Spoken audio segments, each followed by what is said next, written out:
ഇപ്പോൾ ലോക്ക്ഡൗൺ സമയമാണ്. നമുക്ക് വളരെ എളുപ്പത്തിൽ അപ്പക്കാരം ഉപയോഗിച്ച് തയ്യാറാക്കാൻ പറ്റുന്ന ഒരു ജൈവ ഹോർമോണിനെക്കുറിച്ചും കളനാശിനിയെക്കുറിച്ചും കീടനാശിനിയെക്കുറിച്ചും കുമിൾനാശിനിയെക്കുറിച്ചുമൊക്കെയാണ് ഇന്നത്തെ വീഡിയോ. അപ്പക്കാരം ഉപയോഗിച്ചുള്ള 10 പൊടിക്കൈകളാണ് പരിചയപ്പെടാൻ പോകുന്നത്. നമ്മുടെ എല്ലാം വീടുകളിൽ സുലഭമായി ലഭിക്കുന്ന അല്ലെങ്കിൽ എപ്പോഴും ഉണ്ടാകുന്ന പ്രധാന വസ്തുക്കളിൽ ഒന്നാണ് അപ്പക്കാരം. ഭക്ഷണ നിർമ്മാണത്തിനാണ് പ്രധാനമായും ഇവനെ ഉപയോഗിക്കുന്നത്. എന്നാൽ അപ്പക്കാരം ഉപയോഗിച്ച് നമ്മുടെ കൃഷിയിടത്തിൽ 10-ലധികം ഉപയോഗങ്ങളുണ്ട്. ജൈവ കീടനാശിനി തയ്യാറാക്കാനും കളനാശിനി തയ്യാറാക്കാനും അതോടൊപ്പം തന്നെ കുമിൾനാശിനിയും ചെടികൾ പെട്ടെന്ന് പൂക്കാനുള്ള ഹോർമോൺ തയ്യാറാക്കാനുമൊക്കെ ഇവനെ നമുക്ക് വളരെ വിജയകരമായി ഉപയോഗിക്കാം. അപ്പോൾ അപ്പക്കാരത്തിൻ്റെ വ്യത്യസ്ത രീതിയിലുള്ള ഉപയോഗങ്ങളെക്കുറിച്ചാണ് ഇന്ന് പരിചയപ്പെടുന്നത്. ഏറ്റവും ചിലവ് കുറഞ്ഞ ജൈവ കീടനാശിനിയുടെ നിർമ്മാണത്തിന് അപ്പക്കാരമാണ് കണക്കാക്കപ്പെടുന്നത്. കൂടാതെ ഏറ്റവും വീര്യം കൂടുതലുള്ള കീടനാശിനിയും അപ്പക്കാരം ഉപയോഗിച്ചുള്ളതാണ്. ആദ്യം നമുക്ക് നമ്മുടെ ഫ്ലവറിംഗ് ഹോർമോണിൻ്റെ നിർമ്മാണത്തെക്കുറിച്ച് പരിചയപ്പെടാം. ഫ്ലവറിംഗ് ഹോർമോണിൻ്റെ നിർമ്മാണത്തിനായി ആദ്യം വേണ്ടത് 1/2 ടേബിൾ സ്പൂൺ അപ്പക്കാരമാണ്. അത് നമ്മൾ ഏത് പാത്രത്തിലേക്കാണോ നിർമ്മിക്കാൻ ഉപയോഗിക്കുന്നത് അതിലേക്ക് ചേർത്ത് കൊടുക്കാം. ഈ ഫ്ലവറിംഗ് ഹോർമോണിനെ കുറിച്ച് പറയാനുള്ള ആദ്യത്തെ കാര്യം എന്താണെന്ന് വെച്ചാൽ, ഇത് തയ്യാറാക്കാനായിട്ട് അമിത സമയമോ അല്ലെങ്കിൽ കൂടുതൽ പണച്ചിലവുകളോ ഇല്ല. 1/2 ടേബിൾ സ്പൂൺ അപ്പക്കാരത്തിലേക്ക് 1/2 ലിറ്റർ വെള്ളം ചേർത്ത് നന്നായിട്ട് ഇളക്കി യോജിപ്പിക്കുക. പൂക്കാൻ പ്രായമായിട്ടും പൂക്കാതിരിക്കുന്ന ചെടികളിലും അതോടൊപ്പം തന്നെ പെട്ടെന്ന് പൂക്കൾ കൊഴിഞ്ഞു പോകുന്ന പ്രശ്നമുള്ള ചെടികളിലും വളരെ വിജയകരമായി ഉപയോഗിക്കാൻ പറ്റുന്ന ഒന്നാണ് അപ്പക്കാരം ഉപയോഗിച്ചുള്ള ഫ്ലവറിംഗ് ഹോർമോൺ. ആവശ്യാനുസരണം ഉണ്ടാക്കി ഉപയോഗിക്കുക എന്നതിനപ്പുറത്തേക്ക് ഈ ലായനി ഒരുപാട് നാൾ സൂക്ഷിക്കാൻ പാടില്ല എന്നത് പ്രത്യേകം ഓർക്കണം.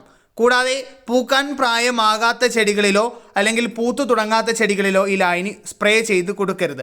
ഈ ലായനി ഇതേ രൂപത്തിൽ തന്നെ നമുക്ക് ചെടികളിൽ സ്പ്രേ ചെയ്യാവുന്നതാണ്. ഇനി അടുത്തതായിട്ട് നമുക്ക് പരിചയപ്പെടാൻ പോകുന്നത് നമ്മുടെ അപ്പക്കാരം ഉപയോഗിച്ചുള്ള ഒരു ജൈവ കീടനാശിനിയെക്കുറിച്ചാണ്. പക്ഷേ ഈ കീടനാശിനി ഉപയോഗിക്കുന്ന സമയത്ത് ചില കാര്യങ്ങൾ പ്രത്യേകം ശ്രദ്ധിക്കേണ്ടതുണ്ട്. അതിൽ ഏറ്റവും പ്രധാനപ്പെട്ട കാര്യം എന്താണെന്ന് വെച്ചാൽ, ഈ ലായനി എല്ലാ ചെടികളിലും ഒരേപോലെയല്ല പ്രവർത്തിക്കുന്നത്. ചില ചെടികൾക്ക് ഇത് സാധാരണ രീതിയിൽ ഉപയോഗിക്കുകയാണെങ്കിൽ വീര്യം കൂടുതലായി ചെടികൾ കരിഞ്ഞു പോകാൻ സാധ്യതയുണ്ട്. അതുകൊണ്ട് തന്നെ നിങ്ങളുടെ കൃഷിയിടത്തിൽ ഉപയോഗിക്കുന്നതിന് മുമ്പ് ഏത് ചെടിയിലാണോ ഉപയോഗിക്കുന്നത് അതിൻ്റെ 1-2 ഇലകളിൽ ട്രയലായി സ്പ്രേ ചെയ്ത ശേഷം ഇലകൾക്ക് വാട്ടമില്ല എങ്കിൽ മാത്രമേ മൊത്തമായി ചെടികളിൽ ഉപയോഗിക്കാൻ പാടുള്ളൂ.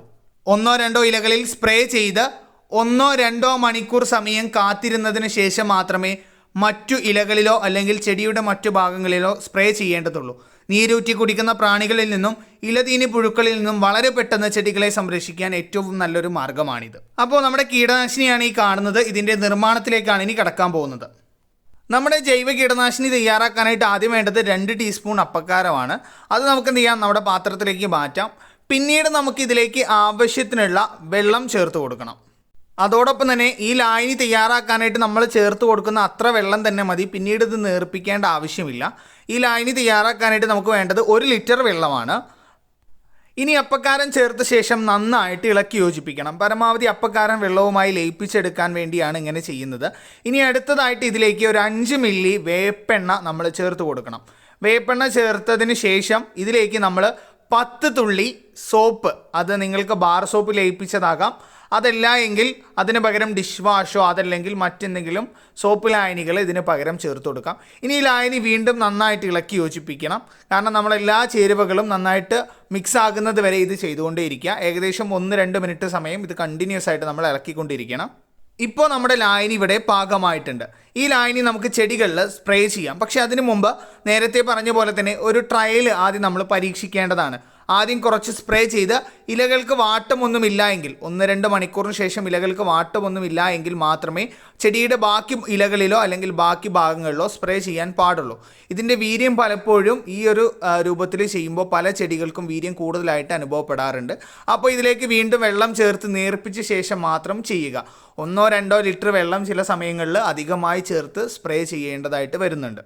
സാധാരണഗതിയിൽ മുളക്, തക്കാളി പോലെയുള്ള പച്ചക്കറി വിളകളിലാണെന്നുണ്ടെങ്കിൽ ഈ ലായനി തയ്യാറാക്കിയതിന് ശേഷം ഇതിലേക്ക് 1 അല്ലെങ്കിൽ 1.5 ലിറ്ററോ വെള്ളം ചേർത്ത് നേർപ്പിച്ചിട്ട് സ്പ്രേ ചെയ്ത് കൊടുക്കുക. അതാവും ഇലകൾക്കും അതോടൊപ്പം തന്നെ നമ്മുടെ പച്ചക്കറി വിളകൾക്കും എപ്പോഴും നല്ലത്.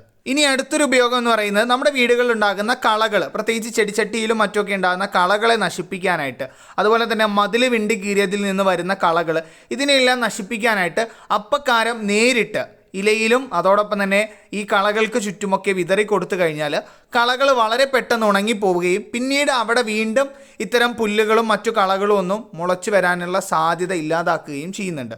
അപ്പോൾ ഇങ്ങനെ വിതറുന്ന സമയത്ത് നമ്മുടെ പച്ചക്കറി വിളകളിലും മറ്റു പൂച്ചെടികളിലും ഒന്നും ആവാതിരിക്കാൻ പ്രത്യേകം ശ്രദ്ധിക്കുക. 24 മുതൽ 48 മണിക്കൂർ കൊണ്ട് തന്നെ ഇത്തരം കളകൾ പൂർണ്ണമായി നശിച്ചു പോവാറുണ്ട്. അപ്പോൾ ഓരോ കളകൾക്കനുസരിച്ച് നശിക്കുന്നതിൻ്റെ സമയദൈർഘ്യം വ്യത്യാസപ്പെട്ടുകൊണ്ടിരിക്കും. അപ്പോൾ സാധാരണഗതിയിലുള്ള സമയമാണ് പറഞ്ഞിട്ടുള്ളത്. ഇനി അടുത്ത ഉപയോഗം എന്ന് പറയുന്നത് നമ്മുടെയൊക്കെ കൃഷിയിടത്തിൽ ഉണ്ടാകുന്ന ഒച്ചുകളെ നശിപ്പിക്കാനായിട്ട് ഏറ്റവും നല്ല മാർഗ്ഗമാണ് അപ്പക്കാരം. ഇത് നേരിട്ട് ഒച്ചുകളുടെ ശരീരത്തിൽ വീഴുന്ന രൂപത്തിലൊന്ന് വിതറി കൊടുക്കാം.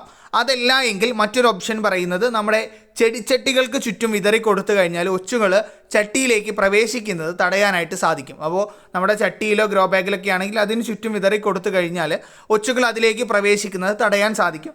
അതല്ല എങ്കിൽ ഒച്ചുകൾക്ക് മുകളിൽ നമ്മൾ ഒച്ചുകളെ കളക്ട് ചെയ്തിട്ടോ അല്ലാതെയോ ഒച്ചുകൾക്ക് മുകളിൽ അപ്പക്കാരം വിതറി കൊടുത്തു കഴിഞ്ഞാൽ ഒച്ചുകളെ പൂർണ്ണമായി നശിപ്പിക്കാൻ സാധിക്കുന്നുണ്ട്. അതുപോലെ തന്നെ ഒട്ടനേകം പച്ചക്കറി വിളകളിൽ ഉണ്ടാകുന്ന പ്രധാന ഒരു ശല്യമാണ് ഉറുമ്പുകൾ. ഉറുമ്പുകൾ വന്ന് പൂക്കൾ നശിപ്പിക്കുകയും അതോടൊപ്പം തന്നെ ചെടികളെ ഇല്ലാതാക്കുകയും ഒക്കെ ചെയ്യുന്നുണ്ട്. കൂടാതെ മറ്റു ചെറു പ്രാണികളെയെല്ലാം വഹിച്ചു കൊണ്ടുവന്ന് ചെടികളിൽ നിക്ഷേപിച്ച് നമ്മുടെ ചെടികളുടെ ആരോഗ്യം ഇല്ലാതാക്കാനും ഉറുമ്പുകൾ ഒരു കാരണമാണ്. അപ്പോൾ ഇത്തരം ഉറുമ്പുകളെ വളരെ വിജയകരമായി ഇല്ലാതാക്കാനും നമുക്ക് അപ്പക്കാരം കൊണ്ട് സാധിക്കും. പ്രത്യേകിച്ച് പയറിലും വെണ്ടയിലുമൊക്കെ ധാരാളമായി ഉറുമ്പുകളുടെ ശല്യം നമുക്ക് കാണാറുണ്ട്. അപ്പോൾ ഇത്തരം ഉറുമ്പുകളുടെ ശല്യമൊക്കെ നമുക്ക് പൂർണ്ണമായി ഇല്ലാതാക്കാൻ സാധിക്കും. മുഞ്ഞ, അതുപോലെ തന്നെ ഇലപ്പേനുകൾ, ഇങ്ങനെയുള്ള ജീവികളെയെല്ലാം നമ്മുടെ ചെടികളിൽ കൊണ്ടുവയ്ക്കുന്നതിന് ഒരു കാരണക്കാരനാണ് ഇത്തരം ഉറുമ്പുകൾ. അപ്പോൾ ഇത്തരം ഉറുമ്പുകളെ നശിപ്പിക്കാനായി അപ്പക്കാരം ഉപയോഗിച്ചുള്ള ഒരു ചെറിയ കെണി നിർമ്മിക്കുന്നതിനെ കുറിച്ചാണ് ഇന്ന് പറയുന്നത്. അപ്പോൾ ഇതിനായിട്ട് നമുക്ക് വേണ്ട ഒന്നാമത്തെ ചേരുവയും നമ്മുടെ അപ്പക്കാരം തന്നെയാണ്. അപ്പോൾ നമ്മളൊരു പാത്രത്തിലേക്ക് ആദ്യം പഞ്ചസാര നന്നായി പൊടിച്ചത് ചേർത്ത് കൊടുക്കുക. നല്ല തരിയായി പൊടിച്ചിട്ട് വേണം ഇത് ചേർത്ത് കൊടുക്കാനായിട്ട്. പിന്നീട് ഇതിലേക്ക് നമ്മൾ ചേർത്ത് കൊടുക്കുന്നത് പഞ്ചസാര എടുത്തതിൻ്റെ നേർ പകുതി അളവിലോ അല്ലെങ്കിൽ തുല്യ അളവിലോ അപ്പക്കാരം കൂടെ ഇതിലേക്ക് ചേർത്ത് കൊടുത്ത് ഇവ രണ്ടും കൂടെ നന്നായി മിക്സ് ചെയ്തെടുക്കണം. പഞ്ചസാര ഗ്രാന്യൂളായി ഇതിലേക്ക് ഇട്ട് കൊടുത്തു കഴിഞ്ഞാൽ, നമ്മൾ ചെറിയ ചെറിയ കഷ്ണങ്ങളായിട്ടുള്ള പഞ്ചസാര ഇതിലേക്ക് ഇട്ട് കൊടുത്തു കഴിഞ്ഞാൽ അപ്പക്കാരം അവിടെ വെച്ച് പഞ്ചസാര മാത്രം ഉറുമ്പുകൾ കൊണ്ടുപോകും. അതില്ലാതിരിക്കാൻ വേണ്ടിയാണ് ഇങ്ങനെ ചെയ്യുന്നത്. അപ്പക്കാരവും പഞ്ചസാരയും ഒരുമിച്ച് ഉറുമ്പുകൾ ഭക്ഷണമാക്കുന്നതോട് കൂടെ തന്നെ ഉറുമ്പുകൾ പൂർണ്ണമായി നശിച്ചു പോകും. ഇത് വളരെ ചിലവ് കുറഞ്ഞ രീതിയിൽ നമുക്ക് വളരെ ദീർഘകാലം സൂക്ഷിച്ച് ചെയ്യാൻ പറ്റുന്ന ഒരു കെണി കൂടിയാണ്. കൂടാതെ ഇതിലേക്ക് നേരിട്ട് വെള്ളം വീഴാത്ത രൂപത്തിൽ വേണം ഇത് നമുക്ക് കൃഷിയിടത്തിൽ വെക്കാനായിട്ട്. അങ്ങനെ നമ്മൾ സ്ഥാപിച്ചെടുത്തിട്ടുള്ള 2 കെണികൾ, അതിലാണ് നമ്മുടെ ഇത്തരം ഉറുമ്പുകൾ വന്ന് അത് ഭക്ഷണമാക്കുന്നതായിട്ട് കാണാൻ സാധിക്കുന്നുണ്ട്. അപ്പോൾ വളരെ എഫക്റ്റീവായിട്ട് നമുക്ക് ചെയ്യാൻ പറ്റും. അതോടൊപ്പം തന്നെ അടുത്തൊരു മാർഗ്ഗം എന്ന് പറയുന്നത് നമ്മുടെ കൃഷിയിടത്തിലുള്ള ക്യാബേജിലൊക്കെ ഉണ്ടാകുന്ന പുഴുക്കളെ നശിപ്പിക്കാനായിട്ട് അപ്പക്കാരവും അതോടൊപ്പം തന്നെ ഗോതമ്പ് പൊടിയോ അല്ലെങ്കിൽ മൈദയോ തുല്യ അളവിലെടുത്ത് ഇവ മിക്സ് ചെയ്ത് ഇലകളിൽ വിതറി കൊടുത്തു കഴിഞ്ഞാൽ ഇത്തരം പുഴുക്കളുടെ ശല്യം മാറിക്കിട്ടും. കൂടാതെ തക്കാളി കൃഷി ചെയ്യുന്ന സമയത്ത് തക്കാളിക്ക് ചുറ്റും ഒരല്പം തണ്ടിൽ നിന്ന് കുറച്ച് അകലം പാലിച്ചുകൊണ്ട് ചുവട്ടിൽ നമ്മുടെ അപ്പക്കാരം വിതറി കൊടുക്കുന്നത് ചെടികൾക്ക് നല്ലതാണ്. ചെടികൾക്ക് കുറച്ച് അകലം പാലിച്ച് വേണം അപ്പക്കാരം വിതറി കൊടുക്കാൻ എന്നുള്ളത് പ്രത്യേകം ശ്രദ്ധിക്കുക. ഉറുമ്പുകളെ നശിപ്പിക്കുന്ന വ്യത്യസ്ത മാർഗ്ഗങ്ങളെക്കുറിച്ച് മുമ്പൊരു വീഡിയോ ചെയ്തിട്ടുണ്ട്. കാണാത്തവർക്ക് വേണ്ടി അതിൻ്റെ ലിങ്ക് താഴെ കൊടുക്കാം. കൂടാതെ തന്നെ നമുക്ക് വീട്ടിലുള്ള വസ്തുക്കൾ ഉപയോഗിച്ച്, പ്രത്യേകിച്ച് ഈ ലോക്ക്ഡൗൺ സമയത്തൊക്കെ വീട്ടിലുള്ള വസ്തുക്കൾ ഉപയോഗിച്ച് തയ്യാറാക്കാൻ പറ്റുന്ന വ്യത്യസ്ത ഹോർമോണുകളെ കുറിച്ചിട്ടൊക്കെയുള്ള വീഡിയോസ് നമ്മൾ മുമ്പ് ചെയ്തിട്ടുണ്ട്. കാണാത്തവർക്ക് വേണ്ടി അത്തരം വീഡിയോകളുടെ ലിങ്ക് എല്ലാം താഴെ കൊടുക്കുന്നുണ്ട്. അപ്പോൾ ഇന്നത്തെ വീഡിയോ എല്ലാവർക്കും ഇഷ്ടപ്പെട്ടിട്ടുണ്ടാവുമെന്ന് കരുതുന്നു. വീഡിയോയെക്കുറിച്ചുള്ള അഭിപ്രായങ്ങൾ അറിയിക്കാൻ മറക്കരുത്. പുതിയൊരു വീഡിയോയുമായി നമുക്ക് വീണ്ടും കണ്ടുമുട്ടാം. അതുവരേക്കും ചെറിയൊരു ഇടവേള.